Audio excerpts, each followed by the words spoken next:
buragoye cyane ndetse akenshi duhura n'ibigeragezo, gusa ntuzatinye kujya mu kigeragezo cyangwa se ngo utinye guhura n'ibibazo. Umugabo nyawe ni umuntu usesinga ibibazo ukaza ugahangana nabyo ukabinyuramo kandi ukabitambukamo kigabo.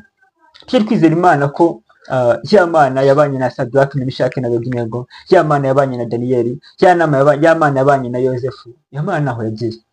Impamvu dutsinda ibigeragezo rero nuko Imana yemera ko tubijyamo ikabidutangamo, tukizera ko igihe tugomba kuza kubinyuramo tukayivamo twemye tugatambuka kigabo.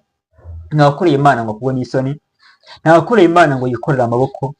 Burya igihe cyose ubyutse ujya uvuga ngo Mana bana nanjye, igihe ugenda uvuga ngo Mana bana nanjye, igihe cyose icyo ukoze cyose uvuga ngo Mana bana nanjye, ntakuri Imana itagukura. Ntuzagende ngo wumve ko ngo byarenze, ngo warakosheje, ngo wakoze ibyaha, ngo wagize ngo Imana ngo ntiyakubabarira. Uyu munsi